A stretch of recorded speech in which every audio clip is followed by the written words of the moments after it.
Hello everyone, welcome to back my channel. I hope everyone is having a wonderful day. Before starting the video, please go ahead and hit the subscribe button and give this video a thumbs up.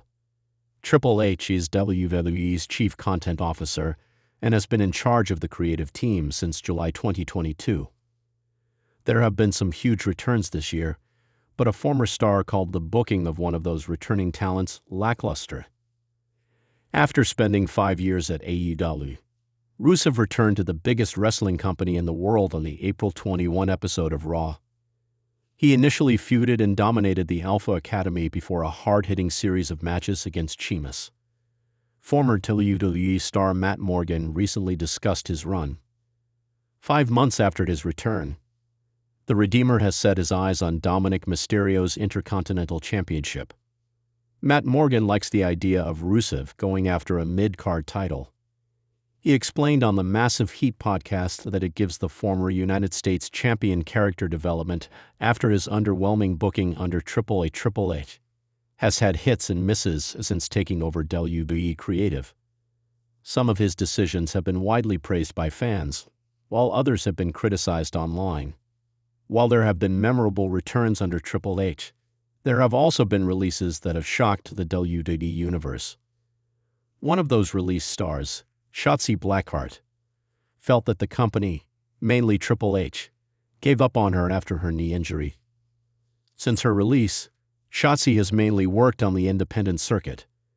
She recently worked with Karrion Kross and Scarlett Bordeaux, taking down Matt Cardona at a GCW event last month. Triple H has been praised countless times for his leadership, creativity, and vision as the head of WWE's creative direction since taking charge of the company's storylines. However, not everyone has shared the same view about the game's decisions in recent years. While many fans celebrated his efforts in bringing back sideline stars, revamping divisions, and investing in long-term storytelling, there has also been criticism from both fans and veterans regarding some of the choices he made with returning superstars. A former WWE star recently took a surprising shot at Triple H, stating that he was at fault for the lackluster return of a talent who should have been positioned much higher and more effectively. This sparked major discussions online about whether the game has truly succeeded in handling the influx of big comebacks. Since taking over WWE's creative department, Triple H has made high-profile rehires, including stars who were released during previous years when Vince McMahon was still making roster cuts. Many of these comebacks were seen as course corrections and a way to inject more variety and credibility into WWE shows. Names like Johnny Gargano, Bronson Reed, Karrion Kross, Dakota Kai, Tegan Nox, and others were brought back to a warm reception. Yet not every return has lived up to the hype, and that is where criticism has been aimed. According to the former WWE star's comments, some of these redebuts were handled without proper build-up or meaningful creative direction. The claim that Triple H is at fault highlights how difficult it can be to balance a roster overflowing with talent while also trying to deliver consistent weekly programming that connects with the audience. The criticism suggests that while Triple H may have had the right intentions in bringing certain stars back, the execution failed because the creative team did not follow through with strong storylines. This reflects a recurring issue in WWE where momentum is often lost after the initial pop of a comeback.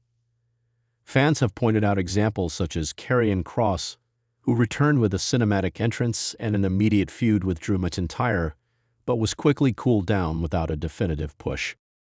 Others like Tegan Nox and Candice LeRae have struggled to find consistent television time, which makes fans wonder why they were brought back if there was no long-term plan for them. The former star's statement raises a larger debate about whether WWE is over-relying on nostalgia and returns instead of fully committing to developing fresh narratives for those individuals. There has also been the perception that Triple H sometimes prioritizes certain talents over others, leading to uneven storytelling where some stars thrive while others fade back into obscurity. While it is true that Triple H has revitalized aspects of WWE programming with long-term arcs like the Bloodline Saga and the rise of Gunther as Intercontinental Champion, his track record with reintroducing previously released stars is mixed. Some argue that the sheer volume of returns has diluted the impact, creating a crowded roster where only a handful of performers are given meaningful television time. Wrestling insiders have weighed in, noting that Triple H might be facing the same problem Vince McMahon did in the past, having too much talent but not enough hours of weekly programming to properly showcase everyone. This leaves some wrestlers lost in the shuffle despite having passionate fan bases. The criticism leveled against him also touches on WWE's balancing act between building new stars and keeping established names relevant.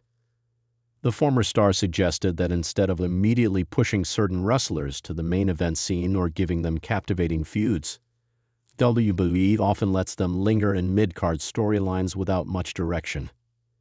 This creates frustration not only among fans but also among the wrestlers themselves, who return to WWE expecting bigger opportunities. Online reactions to these remarks have been divided. Some fans strongly agree that Triple H has mishandled certain comebacks, pointing out how someone like Johnny Gargano, considered a cornerstone of NXT under Triple H, has barely been given a chance to shine on Raw. Others defended the game, arguing that patience is required and that long-term plans may still exist for many of these talents. WWE's modern landscape is vastly different from when some of these stars first gained popularity, and re-establishing them with the current audience takes time. The criticism, however, is not entirely without merit. The idea of a lackluster return resonates because fans have often been excited at the prospect of a returning superstar only to watch the momentum disappear weeks later. In professional wrestling, first impressions mean everything, and if a comeback is not executed with strong storytelling, it can take months or even years to rebuild interest. Triple H himself has admitted in past interviews that not every decision can be a home run, and WWE must constantly adapt to changing fan reactions, ratings, and business demands. Still, the notion that one of his defining qualities, his ability to showcase talent, has come under fire shows the immense expectations placed upon him since taking charge. Former stars speaking out adds another layer to this narrative, as they often highlight backstage frustrations that may not always be visible to fans. The debate over Triple H's handling of returns is likely to continue, especially as WWE keeps making big signings and surprise comebacks. With names rumored to still be on WWE's radar, the challenge will be whether Triple H can find a balance between honoring nostalgia, building new stars, and delivering meaningful arcs that avoid the trap of lackluster returns. For WWE fans, this criticism serves as a reminder that the honeymoon period of Triple H's creative reign may be over, and every decision is now being scrutinized under the lens of expectations and consistency. The bigger question going forward is whether Triple H can silence critics by giving more substance to future comebacks, or if WWE risks repeating the same cycle, where hype fades and stars are left directionless. Thanks for watching this video, and please subscribe our WWE official YouTube channel for more update news.